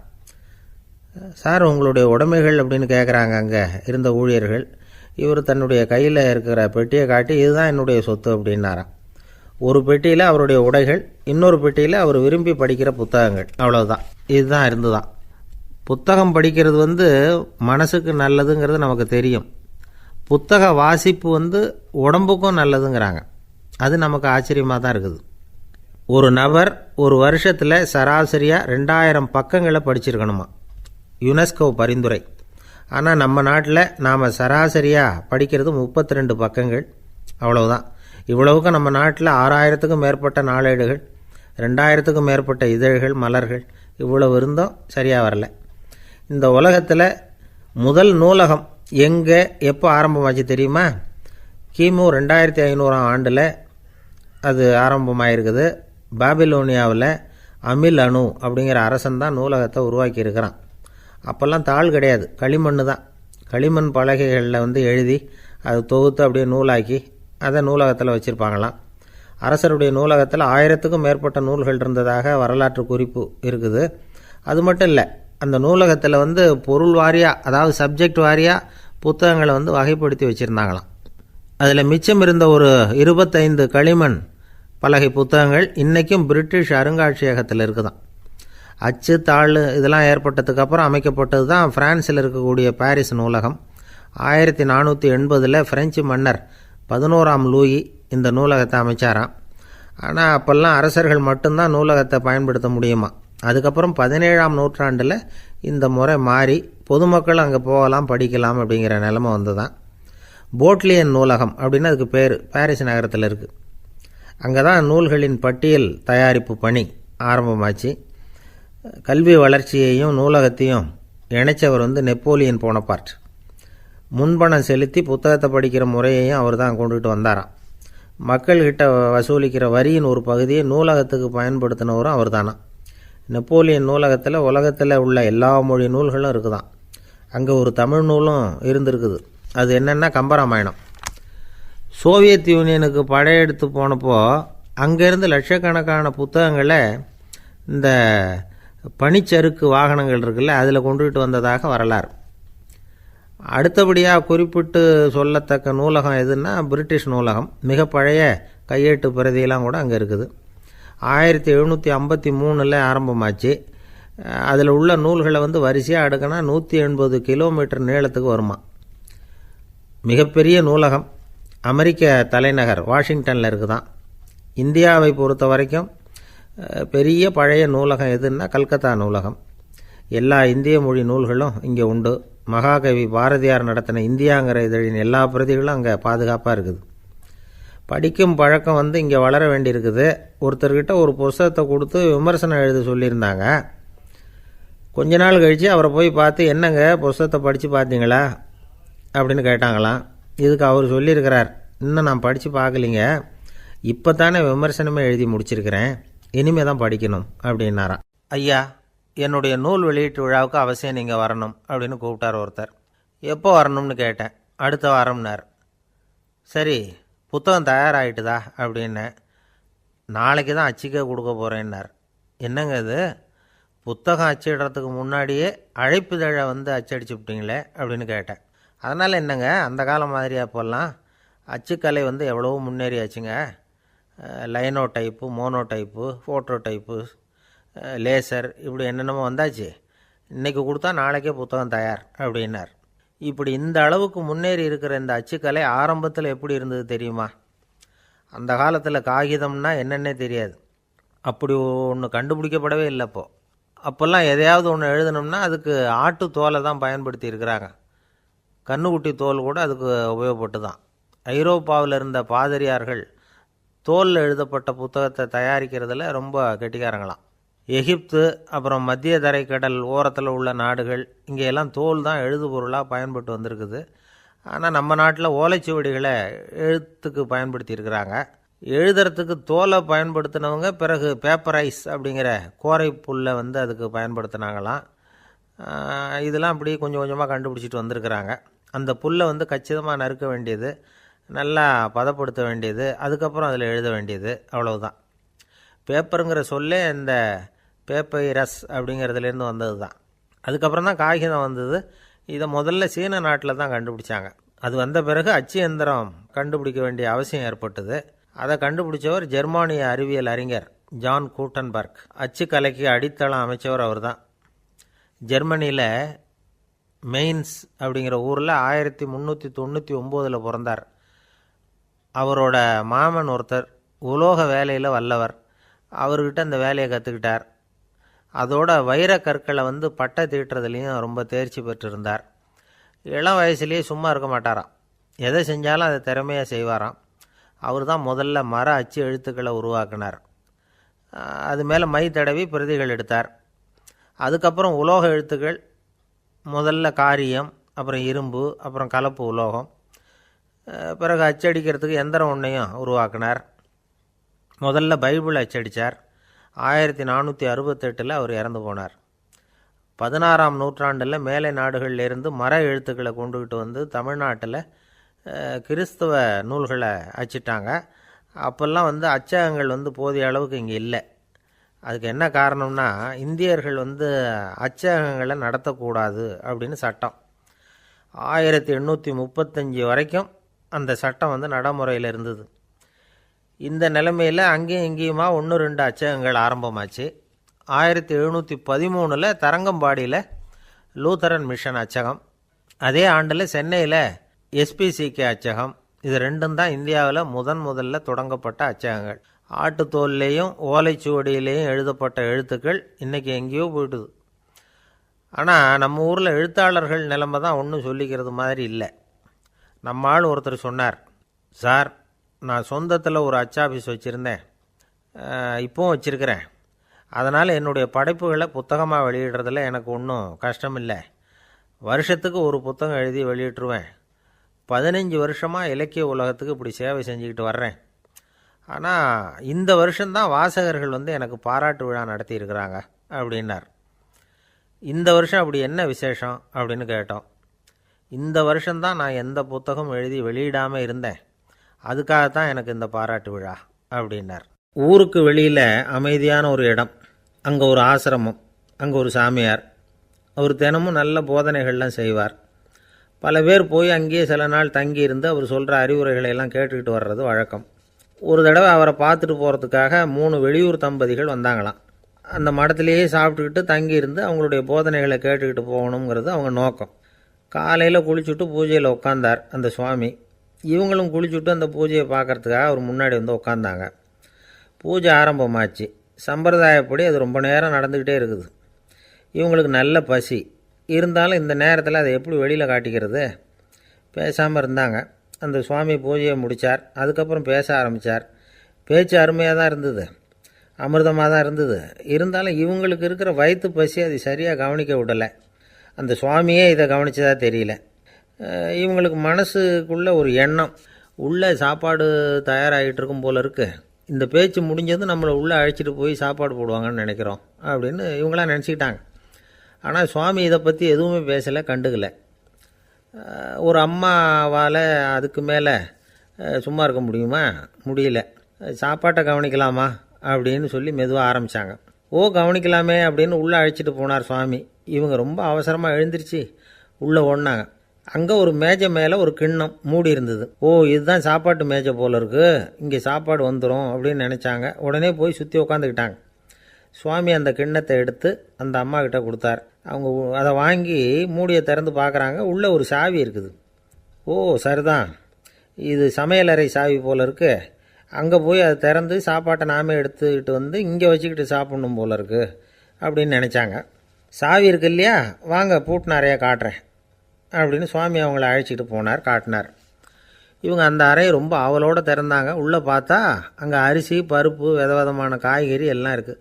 சமையலுக்கு வேண்டிய மிளகாய், எண்ணெய், பால், தயிர், நெய் இப்படி எல்லாமே இருக்குது. அடுப்பு, விறகு, நெருப்பு போட்டி அது கூட அங்கே இருக்குது. சாப்பாடு தயாராக இருக்கும்னு நினச்சிக்கிட்டு போனால் இப்படி இருக்குதே அப்படின்னு சொல்லி அதை பார்த்ததும் ரொம்ப சோர்ந்து போட்டாங்க அவங்க. சுவாமி, என்ன இது சாப்பாடு இல்லையா அப்படின்னாங்க. அதுதான் சாப்பாட்டுக்கு வேண்டிய எல்லாம் இங்கே இருக்குதே, அடுப்பு மூட்டி நீங்கள் தான் அவங்கவுங்க ருசிக்கு தகுந்த மாதிரி சமைச்சிக்கணும். இந்த சன்னியாசிக்கு எப்படி சமைக்க தெரியும் அப்படின்னு கேட்டார் சுவாமி. சாப்பாடு தயாராக இருக்கும்னு நாங்கள் எதிர்பார்த்தோம் அப்படின்னாங்க. நீங்கள் இப்படி சொல்லுவீங்கன்னு நானும் எதிர்பார்த்தேன். இது வரைக்கும் நான் எவ்வளவோ தத்துவம்லாம் எடுத்து சொன்னேன். எல்லாத்தையும் விட இதுதான் அனுபவபூர்வமான தத்துவம். ஆண்டவன் நமக்கு நல்ல மனசை கொடுத்துருக்குறான், நல்ல வாய்ப்புகளையும் தந்திருக்கிறான், அதையெல்லாம் பயன்படுத்திக்கக்கூடிய மூளையையும் சிந்தனையையும் கொடுத்துருக்குறான். அதனால் அடுப்பை தான் நீங்கள் மூட்டணும், அடுப்பை நீங்கள் தான் மூட்டணும், உங்களுக்கு உகந்ததை நீங்கள் தான் சமைச்சு ருசித்து அனுபவிக்கணும். ஆண்டவனே அதை செஞ்சிகிட்டு இருக்க மாட்டான் அப்படின்னாராம் அந்த சுவாமி. நம்முடைய வாழ்க்கையில் பல நல்ல பலன்களை பெறுறதுக்கு நாம் தான் முயற்சி பண்ணணும். அதுக்குரிய சூழ்நிலையை தான் ஆண்டவன் கொடுப்பானே தவிர அதை விளக்கிறதுக்காக தான் அந்த சுவாமி அப்படி செஞ்சு காட்டியிருக்கிறார். இது ஒரு பெரியவர் இப்படி ஒரு விளக்கம் கொடுத்தார். அதுக்கப்புறம் அந்த 3 தம்பதிகளும் தெளிவடைஞ்சுட்டாங்களாம். நாம் தெளிவடைகிறது எப்போங்கிறது தான் தெரியல அப்படின்னு பல பேர் இதை கேட்டுட்டு சொல்லிகிட்டு இருக்கிறாங்க. இந்த கதையை நம்முடைய நண்பர் ஒருத்தர்கிட்ட சொன்னேன். அந்த நண்பர் ரொம்ப சந்தோஷப்பட்டார். நீங்கள் சொல்கிறது கரெக்டு சார், ஆனால் நான் அதை விட ஒரு படி மேலே சார். எனக்கெல்லாம் அரிசி பருப்பு இருக்கிற ரூம் எதுன்னு கையை காட்டிட்டா போதும், உடனே கிண்ணத்துலேருந்து சாவியை எடுத்து கொடுக்கணுங்கிற அவசியம்லாம் இல்லை எனக்கு. அப்புறம் எப்படி ரூமை திறந்துருவீங்க அப்படின்னு கேட்டேன். பூட்டை உடச்சி திறந்துருவேன், அதுதான் எனக்கு பழக்கம் அப்படிங்கிறார். ஒரு வயசான அம்மா தெரு வழியாக போயிட்டு இருந்தாங்க. அவங்க கையில் எண்ணத்தையோ வச்சுக்கிட்டு அதை அடிக்கடி பார்த்துக்கிட்டே இருந்தாங்க. ஒருத்தன் மெதுவாக அவங்கக்கிட்ட போய் கையில் இருக்கிறது என்ன அப்படின்னு எட்டி பார்த்தா அவங்க கையில் 4 பல் இருந்துதான். இவன் ஆச்சரியமாக அந்த அம்மாவை பார்த்தான். ஏம்மா உனக்கு என்ன பைத்தியமா, ஏது இந்த பல், இதை என்னத்துக்காக கையில் வச்சுக்கிட்டு அலைஞ்சிக்கிட்டு இருக்கிற அப்படின்னு கேட்டிருக்கான். அதுக்கு அந்த அம்மா விவரம் சொல்ல ஆரம்பித்தாங்களாம். இதை பாருப்பா, எனக்கு ஒரு மகன் இருந்தான், அவனை ரொம்ப செல்லமாக வளர்த்தேன். அவனை தரையிலேயே நடக்க விடுறதில்ல, எப்பவும் தூக்கி வச்சுக்கிட்டு இருப்பேன். அவன் நல்லா பெரியவனாகி பள்ளிக்கூடம் போகிறப்ப கூட அவன் புஸ்தக மூட்டையை நான் தான் சுமந்துக்கிட்டு போவேன். பார்க்குறவங்க கூட கேலி பண்ணுவாங்க, ஏம்மா படிக்க போகிறது நீயா உன் பிள்ளையான்னு கேட்பாங்க. அவன் இன்றைக்கி எவ்வளவோ பெரிய மனுஷன் ஆகிட்டான், வெளிநாட்டில் பெரிய உத்தியோகத்தில் இருக்கான். சமீபத்தில் இங்கே வந்துட்டு போனான். ஒரு நாள் ஏதோ கோபத்தில் என்ன அரைஞ்சுட்டான். அப்போ இந்த 4 பல்லும் கீழே விழுந்துட்டுது. இன்னமும் கூட விழுந்திருக்கும், ஆனால் பல்லு தான் இல்லை. என் புள்ள அரைஞ்சதுனால விழுந்த பல்லு இல்லையா அது, அதனால் இதை எப்பவும் என் கையிலேயே வச்சுக்கிட்டு ஆசையோடு பார்த்துக்கிட்டு இருக்கிறேன். அவன் தான் வெளிநாட்டுக்கு போட்டான், அவனை பார்க்க முடியாத ஏக்கத்தை நான் இந்த பல்லை பார்த்து போக்கிக்கிறேன் அப்படின்னு நாங்களாம் அந்த அம்மா. இந்த கதை எதுக்காகன்னா, தாய் அன்பு அப்படிங்கிறது எப்படிப்பட்டதுங்கிறத புரிஞ்சுக்கிறதுக்காக. கல்யாணம் ஆனதுக்கப்புறம் தாயை மறந்து விடுறவங்க எத்தனை பேர் இந்த உலகத்தில், அவங்க காதில் விழணுங்கிறதுக்காக தான் இந்த தகவல். ஆனால் ஒரு விஷயம் மட்டும் நல்லா புரிஞ்சுக்கணும், தாயை மதிக்க தெரிஞ்சவங்க தான் இன்றைக்கி வாழ்க்கையில் எல்லா விதத்துலேயும் முன்னுக்கு வந்திருக்கிறாங்க. வேணும்னா விசாரித்து பார்த்துக்குங்க. இன்னொரு அம்மா இருந்தாங்க. அவங்க தினமும் ஒரு கோயிலுக்கு வருவாங்க. சாமியை பார்த்து, கடவுளே நான் இறந்து போனால் நரகத்துக்கு போகணும் அப்படின்னு வேண்டிக்குவாங்களாம். எல்லோரும் சொர்க்கத்துக்கு போகணும்னு தானே கடவுள்கிட்ட வேண்டிக்குவாங்க. இந்த அம்மா தினம் நான் நரகத்துக்கு போகணும் அப்படின்னு வேண்டிக்கிறாங்க. அங்கே இருந்த அர்ச்சகருக்கு இது சந்தேகம். ஒரு நாள் அதை நேரடியாகவே அவங்கக்கிட்ட கேட்டுவிட்டார். அதுக்கு அந்த அம்மா பதில் சொன்னாங்களாம், ஐயா எனக்கு கல்யாணம் ஆகி ரொம்ப நாள் வரைக்கும் குழந்தை பாக்கியம் இல்லாமல் இருந்தது. கோயில் குளம் எல்லாம் சுற்றி வந்தேன். ரொம்ப நாள் கழித்து ஒரு குழந்தை பிறந்தது, ஆண் குழந்தை. அவனை நான் ரொம்ப செல்லம் கொடுத்து வளர்த்தேன். அதோட விளைவு என்ன ஆச்சுன்னா, அவன் ரொம்ப மோசமாக ஆகிட்டான். கெட்ட பழக்க வழக்கம்லாம் கற்றுக்கிட்டான். அவன் இறந்து போனால் நிச்சயம் அவனுக்கு நரகம்தான் கிடைக்கும். அந்த அளவுக்கு கெட்டவன் அவன். அப்படிப்பட்ட காரியங்கள்லாம் பண்ணிகிட்ருக்கான், எனக்கு தெரியும். இவனுக்காக நரகத்தில் கூட யாரும் தயவு காட்ட மாட்டாங்க, தாட்சண்யம் காட்ட மாட்டாங்க. அதனால் இவனுக்கு முந்தி நான் இறந்து நரகத்துக்கு போயிட்டா அங்கே இவனை கவனிச்சிக்கலாமே, இவனுக்கு பணிவிடை செய்யலாமேன்னு பார்க்குறேன் அப்படின்னு நாங்களாம். அதனால தான் நான் நரகத்துக்கு போகணும்னு தினம் ஆண்டவனை வேண்டிகிட்டு இருக்கிறேன் அப்படின்னு கண்கலங்கி அந்த அம்மா சொன்னாங்களாம். அதுதான் தாய் உள்ளம்ங்கிறது. தாயின் பெருமையை சரியாக உணர்ந்துட்டா அவங்களுக்கு எப்பவும் எந்த கஷ்டமும் வராது. இது ஏதோ உபதேசத்துக்காக சொல்கிற வார்த்தை இல்லை, உண்மையான வார்த்தை. இந்த விவரத்தையெல்லாம் நண்பர் ஒருத்தர்கிட்ட சொல்லிக்கிட்டு இருந்தேன். அவர் கொஞ்ச நாள் கழித்து என்னை தேடி வந்தார். அவர் கையிலேயும் 4 பல் வச்சுருந்தார். என்னங்க ஆச்சு, ஏதுங்க இந்த பல் அப்படின்னு விசாரித்தோம். உங்கள் உபதேசத்தை கேட்டுவிட்டு இந்த உலகத்தில் எல்லாரையும் தாயாக நினைக்க ஆரம்பிச்சிட்டேன். ஒரு அம்மாவை கடத்தெருவில் பார்த்து தாயேன்னு கூப்பிட்டேன். அவங்க உடனே பலார்னு என்னை அரைஞ்சிட்டாங்க, பல் விழுந்துட்டுது. அதை தான் பொறுக்கி எடுத்துக்கிட்டு நேராக உங்களை தேடி வந்துக்கிட்டு இருக்கிறேன்னார். தாயேன்னு தானே கூப்பிட்டீங்க, அதுக்கு ஏன் அரைஞ்சாங்க அப்படின்னு கேட்டோம். நான் தாயேன்னு கூப்பிட்டது அவங்க காதில் நாயேன்னு விழுந்துட்டு தான். அதுதான் இப்படி ஆயிட்டுது அப்படின்னார். இயேசுநாதர்கிட்ட ஒருத்தர் வந்து கேட்டாராம், இயேசுவே என்னை எவ்வளவு நேசிக்கிறீர்கள் அப்படின்னு. அவர் தன்னுடைய இரு கைகளையும் அகல விரித்து இவ்வளவு என்று சொல்லி சிலுவையில் உயிர் நீத்தார் அப்படின்னு சொல்லுவாங்க. அதாவது அந்த நேசிப்புக்கு எல்லை கிடையாது, அதே போல் மன்னிப்புக்கும் எல்லை கிடையாது. இது இயேசுநாதர் சொல்லி கொடுத்த ஒரு பாடம். இயேசுனுடைய சீடர்களில் ஒருத்தன் பீட்டர், அவன் ஒரு நாள் இயேசுநாதர்கிட்ட கேட்டிருக்கான், இயேசுவே நான் வந்து என்னுடைய தம்பிக்கிட்ட அடிக்கடி சண்டை போட்டுக்கிட்டு இருக்கிறேன், என்னுடைய சகோதரன் கூட, அவனை நான் எத்தனை தடவை மன்னிக்கிறது? ஏற்கனவே 7 தடவை அவனை மன்னிச்சுட்டேன் அப்படின்னு சொல்லியிருக்கிறான். அப்போது இயேசு சொன்னாராம், மன்னிக்கிறதுக்கு எத்தனை தடவைங்கிற கணக்கெல்லாம் கிடையாது, எத்தனை தடவை உன்னுடைய சகோதரன் உன்னை கோபப்படுத்துகிறானோ அத்தனை தடவை நீ மன்னிக்கிறதுக்கும் தயாராக இருக்கணும், அதுதான் அப்படின்னு சொன்னாராம். அப்போ இவனுக்கு ஒன்றும் புரியல, இது என்ன அவன் தப்பு பண்ணிக்கிட்டே இருப்பான், நாம் மன்னிச்சுக்கிட்டே இருக்கிறதா அப்படிங்கிறது மாதிரி குழப்பமாக இருந்திருக்கிறான். அப்போது இயேசுநாதர் தன்னுடைய சீடன் பீட்டர்கிட்ட ஒரு கதை சொன்னாராம். அந்த கதை இன்றைக்கு நாம் வந்து எல்லாரும் சிந்தித்து பார்க்க வேண்டிய ஒரு கதை. அதாவது மன்னிப்பை விரும்புகிறவர்கள் மன்னிக்கவும் தயாராக இருக்க வேண்டும் அப்படிங்கிறது தான் அந்த கதையினுடைய தத்துவம். அந்த இயேசுநாதர் சொன்ன கதை என்னென்னா, ஒரு மன்னர் இருந்தார். அவர் ஒரு நாள் அரண்மனையில் உட்காந்து கணக்கு வழக்குகள்லாம் பார்த்துக்கிட்டு இருந்தார். நம்ம அரண்மனையிலேருந்து யார் யார் அரசாங்க கடன் வாங்கியிருக்கிறாங்க, யார் யார் திருப்பி செலுத்தியிருக்கிறாங்க அப்படிங்கிற விவரத்தையெல்லாம் பார்த்துக்கிட்டு இருந்தார். அப்போ தான் புரிஞ்சுது, அந்த அரண்மனையில் வேலை செய்கிற ஒருத்தனே அரசாங்க கடன் ஒரு வாங்கியிருக்கிறான். எவ்வளவு? 10,000 பொற்காசுகள் வாங்கியிருக்கான் கடன். இந்த 10,000 பொற்காசுகளை திருப்பி செலுத்தலை அரசாங்கத்துக்கு. இது மன்னர் கவனத்துக்கு வந்தது. உடனே நம்ம அரண்மனையில் இருக்கிறவனே அரசு கடன் வாங்கி திருப்பி செலுத்தாமல் இருக்கான், அவனை கூப்பிட்டு வாங்கன்னு சொல்லி கூப்பிட்டுட்டு வந்தாங்களாம். விசாரிச்சிருக்கிறாங்க, என்னப்பா நீ எவ்வளோ ஒன்று? ஆமாங்க 10,000 பொற்காசுகள் வாங்கியிருக்கிறேன், இன்னும் திருப்பி கட்டலைன்றிருக்கான். உடனே அவர் மன்னர் சொல்லியிருக்கிறார், நம்ம சட்டத்திட்டப்படி நீ உடனே பணத்தை திருப்பி கட்டிடு, அப்படி உன்னால் கட்ட முடியலன்னா உன்னுடைய வீடு வாசல் சொத்து சுகம் எல்லாத்தையும் விற்று அந்த பணத்தை அரசு கருவூலத்தில் சேர்த்துக்கிறதுக்கு நானே ஏற்பாடு பண்ணிடுறேன் அப்படின்னு அந்த மன்னர் சொன்னாராம். இவன் அப்படியே அதிர்ச்சி ஆகிட்டான், அப்படியே பொத்துன்னு காலில் விழுந்தானா, மன்னா என்னை மன்னிச்சுங்க, என்னால் முடியல, எனக்கு மன்னிப்பு கொடுங்க அப்படின்ட்டுருக்கான். உடனே அவர் எழுந்திரிச்சு, சரி நீ மன்னிப்பு கேட்டுவிட்ட, அதனால் உன்னை மன்னிக்கிறேன், நீ பணம் கட்ட வேண்டாம் அப்படின்னு சொல்லி அந்த மன்னர் அவனை விட்டுட்டாராம். பணத்தையும் தள்ளுபடி போட்டார், நீ திருப்பி கட்ட வேண்டான்னு. இவனுக்கு ரொம்ப மகிழ்ச்சி, அதனால் ரொம்ப உல்லாசமாக வந்துக்கிட்டு இருக்கிறான். தெருவில் வந்துக்கிட்டு இருக்கிறப்ப இவங்கிட்ட கடன் வாங்கின ஒருத்தன் எதுக்கு வந்துக்கிட்டு இருக்கான். அவன் இவங்கிட்ட ஒரு 100 பொற்காசுகள் கடன் வாங்கியிருக்கான். அவன் வந்தான், இவன் போய் அவன் சாட்டையாக பிடிச்சிக்கிட்டான், நீ எப்படா என் கடனை திருப்பி கொடுக்க போகிறேன்னு. அவன் இப்போ முடியல, கொஞ்சம் பொறுத்துக்கா, அப்புறம் தரேன் இருக்கான். அதெல்லாம் முடியாது, நீ கொடுத்து தான் ஆகணும் அப்படின்னு இவன் புடிவமாக சொல்கிறான். இப்போ நிலைமையை பாருங்கள், இவன் ஏற்கனவே இவன் 10,000 பொற்காசுகள் அரசாங்கத்தில் கடன் வாங்கினா அதுக்கு மன்னிச்சு விட்டுட்டார் இவனை. ஆனால் இவன் இன்னொருத்தனை மன்னிக்கிறதுக்கு தயாராக இல்லை. இவங்கிட்ட கடன் வாங்கின இன்னொருத்தன் 10 பொற்காசுகள், அவனை மன்னிக்க தயாராக இல்லை. அவனை கொண்டு போய் நீதிமன்றத்தில் கொண்டு போய் நிறுத்தி தண்டனை வாங்கி கொடுத்துட்டான்.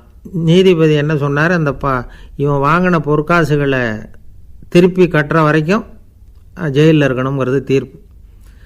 ஆனால் உடனே அரசர் காதில் வந்து விழுந்தது.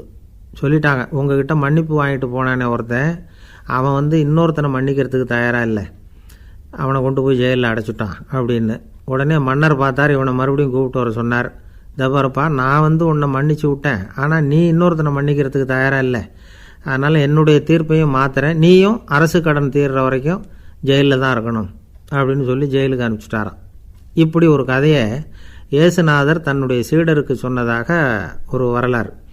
அது என்ன, அதிலேருந்து நாம் புரிந்து கொள்ள வேண்டியதுன்னா, நாம் வந்து மன்னிக்கப்படணும்னு நாம் விரும்புகிறோம்னா நாம் இன்னொருத்தரை மன்னிக்கிறதுக்கு தயாராக இருக்கணும். அதனால் நாம் வந்து இன்னொருத்தரை யாரையும் மன்னிக்க மாட்டோம், ஆனால் என்ன இன்னொருத்தர் மன்னிக்கணும் அப்படிங்கிறது மாதிரி செய்யக்கூடாதுன்னு சொல்லுவாங்க. அது மாதிரி நாம் வந்து இப்போ இது தப்பாக புரிஞ்சுக்கிறவங்களும் இருக்கிறாங்க. பாவம் மன்னிப்புங்கிறதுலாம் எதுக்குன்னா, அதாவது மறுபடியும் பாவம் செய்யாமல் இருக்கிறதுக்காக தான். அதான் மன்னிக்கிறாரே அப்படிங்கிறதுக்காக மறுபடியும் பாவம் பண்ணிகிட்டு இருக்கிறது இல்லை. அதான் ஒருத்தர் கேட்டாராம், பாவத்திலேருந்து மன்னிப்பு கிடைக்கணும்னா நீ என்ன செய்யணும் அப்படின்னு கேட்டிருக்கார். அதுக்கு அவன் சொல்லியிருக்கிறான், நான் முதல்ல பாவம் செய்யணும், அப்போ தானே மன்னிப்பு கிடைக்கும் அப்படின்னு நானாம். இப்படிப்பட்டவர்கள் தான் இன்றைக்கி உலகத்தில் அதிகமாக இருக்கிறாங்க. அதனால் இந்த மன்னிப்பின் மகத்துவங்கிறது இயேசுநாதர்கிட்டேருந்து தான் நாம் புரிஞ்சுக்கணும். அந்த இயேசு சொன்ன அந்த மன்னிக்கிற மனோபாவம் இருந்தால் இன்றைக்கி உலகம் பூராவும் அமைதி பூங்காவாக இருக்கும். அதில் ஒன்றும் ஆச்சரியமே இல்லை, அதில் ஒன்றும் சந்தேகமும் இல்லை. அதனால் மன்னிக்கிற மனோபாவத்தை நாம் எல்லாரும் நமக்குள்ளே வளர்த்து கொள்ள வேண்டும் அப்படிங்கிறது தான் நாம் இன்றைக்கு எல்லோரும் சிந்தித்து பார்க்க வேண்டிய ஒரு செய்தி. ஒருத்தர் ரொம்பவும் மகிழ்ச்சியாக வந்துக்கிட்டு இருந்தார். என்ன விஷயம்னு விசாரித்தேன். நான் தோற்று போயிட்டேன், அதுதான் மனசுக்கு மகிழ்ச்சியாக இருக்குது அப்படின்னார். எனக்கு இது ரொம்ப ஆச்சரியமாக போச்சு. இந்த உலகத்தில் தோற்று போகிறவங்க யாரும் மகிழ்ச்சியாக இருக்கிறதில்ல. அப்படி இருக்கிறப்ப இவர் இப்படி சொல்கிறாரே, எங்கே தோற்று போனீங்கன்னு கேட்டேன். அதுக்கப்புறம் தான் அவர் விவரமாக சொன்னார். என்னோட 5 வயசு குழந்தையோடு நான் விளையாடிக்கிட்டு இருந்தேன். அந்த விளையாட்டில் என் குழந்தை ஜெயிச்சு விட்டுது, நான் தோற்று போயிட்டேன் அப்படின்னார் ரொம்ப உற்சாகமாக. நான் யோசித்து பார்த்தேன். அதாவது நாம் சின்ன குழந்தையாக இருக்கிறப்போ எந்த விளையாட்டில் கலந்துக்கிட்டாலும் அதில் நாம் தான் ஜெயிக்கணும்னு ஒரு வெறி நமக்குள்ளே இருக்கும். நம்மளை எதிர்த்து விளையாடுறவர் நல்லவரா கெட்டவரா, பெரியவரா சின்னவரா அப்படிங்கிறதெல்லாம் முக்கியம் கிடையாது. அவர் தோற்று போகணும், நாம் ஜெயிக்கணும், அதுதான் முக்கியம். எதிரியை சந்தோஷப்படுத்த விளையாடுகிற கலை அப்போ நமக்கு தெரியறதில்ல. வாழ்க்கையில் ஒரு பக்குவம் வந்ததுக்கு அப்புறம் வெற்றி பெறணுங்கிற மன அழுத்தம் போயிடுது. போட்டியில் ஜெயிக்கணுங்கிறத விட குழந்தையை சந்தோஷப்படுத்தணுங்கிறது முக்கியமாக போச்சு. ஜெயிக்கணுங்கிற வெறி ஓடி போட்டுது. ஒரு குழந்தையாக இருந்தப்போ நம்ம வளர்ச்சிக்கு உதவிய வெறி பெரியவனானதுக்கு பிறகு நமக்கு எதிரியாக மாறுது. அதை சரியான சமயத்தில் நாம் புரிஞ்சுக்கிட்டோம்னா போதும், நாம் பொழைச்சிக்கலாம். ஒவ்வொரு மனுஷனுமே வாழ்க்கையோட அடுத்த கட்ட வளர்ச்சியில் அடி எடுத்து வைக்கிற நேரத்தில் தன்கிட்ட இருந்து ஏதோ ஒரு குணத்தை அல்லது தன் குணம் இருந்த ஏதோ ஒரு உறவை நாம் இழக்கத்தான் வேண்டியிருக்குது. ஒரு கட்டம் வரைக்கும் உதவியாக இருந்த குணம் அடுத்த கட்டத்துக்கு தடையாக கூட மாறிடலாம். இந்த பரிமாண மாற்றத்துக்கு உள்ளாகிற ஒவ்வொருத்தரும் பிரத்யட்சமாக இதை உணர்றாங்க. ஆனால் பல பேர் எப்படின்னா பழசை திறந்துவிட்டு புதிய கொள்கைகளை உருவாக்கிக்கிறதுக்கு இஷ்டம் இல்லாமல் இருந்துடுறாங்க, அல்லது அப்படி செய்ய முடியாமல் தவிக்கிறாங்க. இதையெல்லாம் மீறி அந்த பழசை திறந்துட்டா அதை இழந்ததால் உண்டாகிற மன அழுத்தம் சில காலத்துக்கு வருத்திக்கிட்டு தான் இருக்கும், வேறு வழி இல்லை. ஆரோக்கியமான ஒரு முன்னேற்றத்துக்காக அந்த மன அழுத்தத்தை தாங்கிக்கத்தான் வேணும் அப்படிங்கிறாரு அந்த உலக புகழ்பெற்ற மேதை ஒருத்தர், இந்த ஸ்காட் பெக் அப்படிங்கிறவர். பிறந்த நாள் முதல் இதுதான் சரி அப்படின்னு கற்பிக்கப்பட்டு வந்த ஒவ்வொரு தத்துவத்தையும் தங்களுடைய வளர்ச்சிக்கு தகுந்த மாதிரி மாற்றி அர்த்தப்படுத்தி கொள்ள முடியாமல் வாழ்க்கை சூழலில் அப்படியே அரைப்பட்டு தூளாகிறவர்கள் தான் ரொம்ப தவிக்கிறாங்களாம். இதுதான் அவருடைய கருத்து. பெரும்பாலும் மனிதர்களுடைய நடுத்தர வயசில், அதாவது 30 தாண்டுகிற சமயத்தில் தான் இந்த தவிப்பு உண்டாகுதான். இதை தான் மேற்கத்திய நாடுகளில் அடிக்கடி மிட் லைஃப் கிரைசிஸ் அப்படின்னு சொல்கிறாங்க. அப்பப்போ பழசையெல்லாம் தொலைச்சி விட்டு புதுசாக பிறக்கிறதுக்கு கற்றுக்கணும். ஒவ்வொரு நிமிஷத்தையும் அந்த நிமிஷத்துக்கு ஏற்ற சித்தாந்தம் கொண்டவர்களாக சந்திப்போம் அப்படிங்கிறார் அந்த உளவியல் நிபுணர். இப்படி பழகிக்கிட்டால் வாழ்க்கை இன்பமயம், இல்லைன்னா தவிப்பு மயம்தான். பழசை தொலைக்க முடியாதவர்களில் எத்தனையோ பேர் உண்டு, எத்தனையோ ரகம் உண்டு. அதில் வேடிக்கையான நண்பர்களும் உண்டு. ஒருத்தர் நண்பர் வீட்டுக்கு போனார். அவர் ஏதோ இனிப்பு பலகாரம் கொடுத்து சாப்பிட சொல்லியிருக்கிறாங்க அவங்க வீட்டில். இவர் சாப்பிட்டு பார்த்துட்டு சொன்னாராம், சார் 6 மாதத்துக்கு முன்னாடி ஒரு தடவை இங்கே வந்தேன், அப்போது ஒரு இனிப்பு பலகாரம் கொடுத்தீங்க, அது இதை விட நல்லா இருந்தது சார் அப்படின்னாராம். அப்போ செஞ்ச அதே இனிப்பு பலகாரம் தான் சார் இதுவும் அப்படின்னாராம் அவர். ஒரு நாள் ஒரு தகப்பனார் தன்னுடைய பிள்ளையை அழைச்சிட்டு வந்தார். சார், இவன் சரியாக படிக்க மாட்டேங்கிறான், பெரியவங்களை மதிக்க மாட்டேங்கிறான், நீங்கள் கொஞ்ச நாள் இவனுக்கு குருவாக இருந்து நல்ல விஷயங்களை சொல்லி கொடுத்தா தேவையில்லைன்னார். பெரியவங்களையும் மதிக்காதவன் எப்படி என்ன மதிக்க போகிறான் அப்படிங்கிறது நமக்கு யோசனை வரும் இல்லையா? வேணாங்க, என்னை விட்டுருங்க அப்படின்னோம். அவர் விட மாட்டேன்னு விட்டார். இல்லைன்னா அவரே சிஷ்யன் ஆகிடுவார் போல இருந்தது. சரி, வேறு வழி இல்லாமல் அந்த பையனையே என்னுடைய சைடை நான் ஏற்றுக்கிட்டு உபதேசமெல்லாம் பண்ண ஆரம்பித்தோம். அதாவது குரு பக்தின்னா அது எப்படி இருக்கணுங்கிறத பற்றி சொல்லி கொடுத்தோம் அவனுக்கு. சதமகர் அப்படின்னு ஒரு குரு இருந்தார். அவருக்கு ஒரு சீடர். அவன் பேர் துளசி சைதன்யன், நைஷ்டிக பிரம்மச்சாரி. தன்னுடைய குருவுக்கு எந்த நேரத்தில் எது தேவைங்கிறத புரிஞ்சுக்கிட்டு சேவை செய்கிறவன். ஆனால் இவனை பற்றி மற்ற சீடர்களுக்கு பொறாமல் வந்துட்டுது. இவன் மட்டும் இப்படி இருக்கானேன்னு உடனே குருக்கிட்ட போய் கோல் மூட்டினாங்க.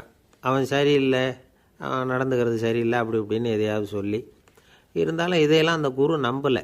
அவருக்கு தெரியும் யார் யார் எப்படின்னு. துளசி சைதன்யன் பெருமையை மற்ற சீடர்களுக்கு உணர்த்தணும் அப்படின்னு நினைச்சார். அதுக்கு ஒரு வழி பண்ணார். ஒரு நாள் சீடர்களை எல்லாம் கூப்பிட்டுக்கிட்டு ஒரு காட்டு வழியாக போய்கிட்டு இருந்தார். அங்கே ஒரு பெரிய மலை அருவி கொட்டிக்கிட்டு இருந்தது. குரு சீடர்கள் பக்கம் திரும்பினார். இந்த மலையின் மேலே இருந்து அந்த படுபாதாளத்தில் குதிக்கிறதுக்கு உங்களில் யார் தயார் அப்படின்னு கேட்டார். ஒரு சீடனும் வாயை திறக்கலை, ஒதுங்கி நின்றுக்கிட்டாங்க. பின்னாடி மூட்டை முடிச்சோடு வந்துக்கிட்டு இருந்தான் துளசி சைதன்யன். அவனை பார்த்தார். தப்பாருப்பா, நீ மேலே இருந்து அந்த அருவியில் குதி அப்படின்னார். அப்படியே செய்கிறேன் சுவாமின்னா ஓடி போய் பொத்துன்னு குதிச்சுட்டான். அடுத்த கணமே குருநாதர் தன்னுடைய யோக சக்தியால் பறந்து போய் அவன் கீழே விழுந்துடாமல் தாங்கி பிடிச்சி கொண்டுகிட்டு வந்துட்டார். மற்ற சீடர்களுக்கெல்லாம் ஒரு மாதிரி ஆயிட்டுது. அடுத்தபடியாக என்ன பண்ணலாம்னு யோசித்தாங்க இவனை மாட்டி விடுறதுக்கு. ஒரு நாள் வெத்தலை அடிக்கிற ஒரு சின்ன உரலையும் உலக்கையையும் எடுத்து ஒளிய வச்சுட்டாங்க. சதமகர் சன்னியாசி இல்லை, அவர் வெத்தலை போடுவார். பல்லு சரியில்லை, அதனால் இடித்து தான் வெத்தலையை போடணும். திடீர்னு வெத்தலை பாக்கு கேட்டார். வழக்கமாக உரலில் இடித்து தர்றது தான் துளசியின் பழக்கம். உரலை தேடினா கிடைக்கல, என்ன பண்ணுறது? குரு கேட்டுவிட்டாரே, குரு சேவை தானே முக்கியம். என்ன பண்ணால் வெத்தலை பாக்க தன்னுடைய வாயில் போட்டு முன்னு அதை எடுத்து அவர்கிட்ட கொடுத்துட்டான். குரு எதையோ படிச்சுக்கிட்டே அதை வாங்கி வாயில் போட்டுக்கிட்டார். துளசி இன்றைக்கி தாம்பூலம் நல்லா இடிக்கப்பட்டிருக்கு, ருசியாக வேறு இருக்குது, அதை இடித்த பாத்திரத்தை என் கண்ணால் பார்க்கணும்னு ஆசையாக இருக்குன்னு விட்டார். அதை மட்டும் அனுப்பி போய் நீ வர வேண்டான்னு வேற சொல்லிவிட்டார். இதை கேட்டதும் துளசி தவிச்சு போயிட்டான். இவன் போகாமல் எப்படி வாயை மட்டும் அனுப்பி வைக்க முடியும்? இவன் தவிக்கிறத பார்த்ததும் மற்ற சீடர்களுக்கெல்லாம் மனசுக்குள்ளே ரொம்ப சந்தோஷம். துளசி கொஞ்சமும் யோசிக்கலை, வாழை எடுத்தான், தன்னுடைய தலையவே அப்படியே அறுத்து வெட்டி எடுத்தான். இன்னொரு சீடங்கிட்ட கொடுத்துட்டான், எடுத்துகிட்டு போன்னு சொல்லி கொண்டுட்டு போய் குரு முன்னாடி வைக்கிறாங்க. அந்த தலையில் வாய் திறந்துருக்கு, வெத்தலை போட்டு முன்னு இருந்தது, தெரிஞ்சு போச்சு, சிவப்பாக இருந்தது. அவனுடைய குரு பக்தியை இப்போ எல்லாரும் ஒத்துக்கிட்டாங்க. அதுக்கப்புறம் குரு சதமகர் தன்னுடைய அற்புத திறமையினால் அந்த தலையை மறுபடியும் ஒட்ட வச்சுட்டார். துளசிக்கு உயிர் வந்துட்டுது. இப்படி ஒரு பெரிய கதை உண்டு. அதாவது துளசி சைதன்யன் அவனுடைய குரு பக்தி எப்படி அப்படின்னு கேட்டோம். ரொம்ப அபாரம் அப்படின்னு அந்த பையன் அடக்கமாக, சும்மா விளையாட்டுக்காக தான் அப்படி அவங்ககிட்ட கேட்டோம். ஏன்பா உன்னுடைய குரு பக்தியை என்கிட்ட காட்டுறதுக்கு உன்னோட கழுத்தை நீயே அறுக்கணும்னு நான் சொன்னான், அதை நீ செய்வியா அப்படின்னு கேட்டோம். என்னுடைய கழுத்தை நானே அறுக்க வேண்டிய அவசியம் இல்லை சார் அப்படின்னா அவன். ஏண்டான்னு, அதே காரியத்தை தான் இனிமேல் நீங்கள் தினமும் செய்ய போகிறீங்களே சார் அப்படிங்கிறான். ஆசைப்படுறதில் தப்பு இல்லை, ஆனால் அந்த ஆசை தேவைக்கு தகுந்த மாதிரி இருக்கணும். தேவைக்கு மீறிய ஆசைகள் இருக்குது பாருங்கள், அது தேவையில்லை. இந்த கருத்தை வலியுறுத்தது மாதிரி ஒரு கதை உண்டு. தேவேந்திரனுக்கு திடீர்னு வீடு கட்டணும்னு ஒரு ஆசை வந்துதான். வீடுன்னா நாம் கட்டுற மாதிரி இல்லை. தேவேந்திரன் வீடுன்னா சும்மாவா, ஒரு பிரம்மாண்டமான அரண்மனை கட்டணும். அது மாதிரி இந்த 3 லோகத்துலேயும் ஒரு அரண்மனை கிடையாது அப்படின்னு எல்லாரும் சொல்லணும். இது அவனோட ஆசை. உடனே தேவ தச்சரான விஸ்வகர்மாவை கூப்பிட்டான், உத்தரவு போட்டான். விஸ்வகர்மா தன்னுடைய உதவியாளர்களை எல்லாம் கூப்பிட்டு ஒன்றா சேர்த்துக்கிட்டார்.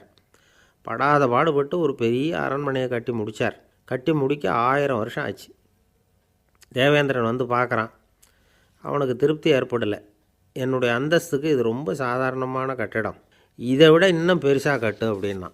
தேவ தச்சர் திணறி போயிட்டார். அவரால் அதுக்கு மேலே எதுவும் செய்ய முடியல. என்ன பண்ணுறதுன்னு யோசனை பண்ணார். நேராக நாரதர் காலில் போய் விழுந்தார். நீங்கள் தான் என்னை இந்த பிரச்சனையிலேருந்து காப்பாற்றணும்னார். நாரதர் யோசனை பண்ணார். சரி கவலைப்படாதேன்னார். நேராக இந்திரன்கிட்ட போனார். இந்திரன் நாரதரை பார்த்த உடனே வாங்கன்னு கூட்டிகிட்டு போய் அரண்மனையை காட்டினான். இது மாதிரி ஒரு அரண்மனையை நீங்கள் வேறு எங்கேயாவது பார்த்துருக்குறீங்களா அப்படின்னு ரொம்ப பெருமையாக கேட்டான். நான் பார்த்ததில்லை, ஆனால் என்னை விட வயசில் மூத்தவர் மகரிஷி லோமேசர், அவர் ஒரு வேளை பார்த்துருக்கிறாரா என்னமோ அப்படின்னார். உடனே அவரை மனசில் நினச்சி தியானம் பண்ணினார். அடுத்த கணம் லோமேசர் அங்கே வந்தார். இடையில் ஒரு சின்ன துண்டு, கையில் ஒரு கமண்டலம், தலையில் ஒரு பாய், அவ்வளவுதான் அவர்கிட்ட இருந்தது. எதுக்காக தலையில் எந்த பாய் அப்படின்னு கேட்டான் இந்திரன். என்ன மாதிரி அற்ப ஆயுள் உள்ள ஒரு ஜீவன் தனியாக வீடு கட்டிக்கிட்டு திண்டாடணுமா? இந்த பாய் தான் ஒரு வீடு மாதிரி எனக்கு நிழல் கொடுக்குது அப்படின்னார் அவர். என்னது, உங்களுக்கு அவ்வளவு கொஞ்சமான ஆயுளா அப்படின்னு ஆச்சரியத்தோடு கேட்டான் இந்திரன். ஆமாம், இதை பாரு, என்னுடைய மார்பில் ஒரு பொற்காசு அளவுக்கு ரோமம் உதிர்ந்துட்டுது. எப்போ என் உடம்புல உள்ள எல்லா ரோமமும் உதிர்ந்துருமோ அப்போ என்னுடைய ஆயுள் முடியும் அப்படின்னார். எப்போ அந்த ரோமங்கள் பூரா உதிரும்னு கேட்டான் இவன். ஒரு பிரம்மா மறைஞ்சதும் ஒரு ரோமம் உதிரும். என் உடம்புல உள்ள ரோமங்களின் எண்ணிக்கை எவ்வளவோ அவ்வளவு பிரம்மாக்கள் தோன்றி அவங்க ஆயுள் முடியும் பொழுது என் உடம்புல உள்ள ரோமங்கள் பூரா உதிரும் அப்படின்னார். அப்படின்னா ஒரு பிரம்மாவோட ஆயுள் எவ்வளவு காலம்னு கேட்டான். ஒரு பிரம்மாவுக்கு 100 தேவ வருஷம். ஒவ்வொரு தேவ வருஷத்துக்கும் 365 தேவ நாள். ஒவ்வொரு தேவ நாள்லேயும் ஒன்றை மாதிரி 14 இந்திரர்கள் தோன்றி மறைகிறாங்க அப்படின்னு மகரிஷி லோமேசர் சொல்கிறார். இதை கேட்டதும் இந்திரன் ஆடி போயிட்டான். அவ்வளவு ஆயுள் உள்ள இவரே அற்ப ஆயுள்னு சொல்கிறார். நான் என்னுடைய ஆயுளை பெருசாக நினச்சிக்கிட்டு பிரம்மாண்டமான அரண்மனை கட்டணும்னு ஆசைப்படுறேனே அப்படின்னு நினச்சான். எனக்கு வீடு கட்டின வரைக்கும் போதும்னு விட்டான். அதனால் நாமெல்லாம் நம்முடைய தேவைக்கு தகுந்த மாதிரி ஆசைப்படுறது தான் நியாயம். ஆனால் அப்படியே நடந்துக்கிறோம். மனுஷன் கடவுளையே ஏமாற்றி காசு வாங்கிறதுக்குள்ள ஆசைப்படுறான். ஒருத்தன் கடவுளை நினச்சி தவம் இருந்தான். கடவுள் நேரில் வந்தார். தேவலோகத்தில் ரூபாய்க்கெல்லாம் என்ன மதிப்புன்னு கேட்டான். அங்கெல்லாம் ரூபாய்ங்கிறது உங்கள் பணத்தில் 1 கோடி ரூபாய்க்கு சமம். அதாவது தேவலோகத்தில் 1 ரூபான்னா இங்கே 1 கோடி ரூபா. அது மாதிரி எங்களுக்கு ஒரு நாளுங்கிறது உங்கள் கணக்கில் 1 கோடி வருஷத்துக்கு சமம் அப்படின்னார் கடவுள். அப்படின்னா எனக்கு நீங்கள் அதிகமாக எதுவும் தர வேணாம், உங்கள் கணக்குப்படி ஒரே 1 ரூபா கொடுங்க, அது போதும்னா இவன் ரொம்ப சாமர்த்தியமாக. கடவுள் யோசனை பண்ணார். அது ஒன்றும் கஷ்டம் இல்லை, 1 ரூபா தானே கேட்குற, கொடுத்துட்றேன்.